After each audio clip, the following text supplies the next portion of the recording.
அன்பு மாணவ செல்வங்களே, வாழ்த்துக்கள். வருகின்ற மாதங்களில் நடைபெறப் போகிற தேர்வுகளில் நீங்கள் எழுதுகிற நேரத்தில் சில நேரம் பயம், திகில், படித்த பாடங்கள் நினைவுக்கு வரவில்லை என்ற ஒரு அச்சம், ஒரு தயக்கம், இவைகளெல்லாம் சிலருக்கு வருவது இயல்புதான். ஆனால் தேவனை நம்பி ஆண்டவரை சார்ந்து வாழ்கிற பிள்ளைகள் ஒரு கான்ஃபிடென்ட், ஒரு நம்பிக்கை அவர்களுக்குள் நிச்சயம் ஒரு துளிர்விடும். அது ஏன் என்று சொன்னால், ஆண்டவர் ஞானத்தை கொடுக்கிறவர். தாமஸ் ஆல்வா எடிசன் படிப்பறிவு இல்லாதவராக இருந்தார். ஆனால் இன்றைக்கு உலகமெங்கும் பேசப்படுகிற ஒரு ஞானியாக அவர் மாற்றப்பட்டார். அதற்கு காரணம், அவர் தேவனை சார்ந்து அவரை நம்பினதினால் ஆண்டவர் அவரை மேன்மைப்படுத்தினார், உச்சத்தில் கொண்டு போய் உயர்த்தினார்.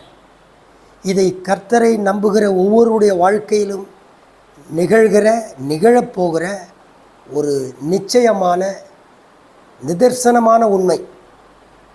உங்களுக்கும் நான் சொல்லுகிறேன், பயப்படாதிருங்கள், தயங்காதிருங்கள்.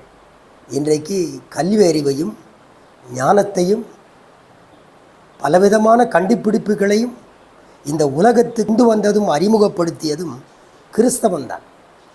கிறிஸ்தவன்தான் உலகத்திற்கே ஞானத்தை கொண்டு வந்தது என்பது மறுக்கவும் முடியாது, மறைக்கவும் முடியாது. கலங்காதிருங்கள். உங்களுக்காக ஜெபிக்க போகிறேன். நல்ல ஆண்டவரே, தேர்வு எழுதியிருக்கிற அத்துளை நீர் ஆசீர்வதி. தேவ அனந்த பரலோக ஞானத்தினால் அவர்களை நிரப்பும். படித்த பாடங்கள் ஏற்ற நேரத்தில் நினைவுக்கு வரட்டும். அவர்கள் எதிர்பாராத நல்ல மதிப்பை அவர்களுக்காக பயத்திலும் அவர்களை விட்டு விலகுவதாக. உம்முடைய நாமம் இவர்கள் மூலம் மகிமைப்படுவதாக. எந்த பாடங்களில் அவர்கள் பலவீனமாயிருக்கிறார்களோ அதில் ஒரு நல்ல கவனத்தை செலுத்தக்கூடிய ஒரு நினைவை கர்த்தர் அவளுக்கு கட்டளையிடும். அவர்கள் எதிர்பாராத அளவிற்கு கேள்விகளுக்கு தகுந்த பதிலை அவர்கள் கொடுக்க ஆண்டவர் ஏற்ற நேரத்தில் உதவி செய்யும். ஏனென்றால் நீர் உதவி செய்கிறவர், கை கொடுக்கிற தெய்வம், தூக்கிவிடுகிற தெய்வம் என்பதை நாங்கள் அறிந்திருக்கிறோம்.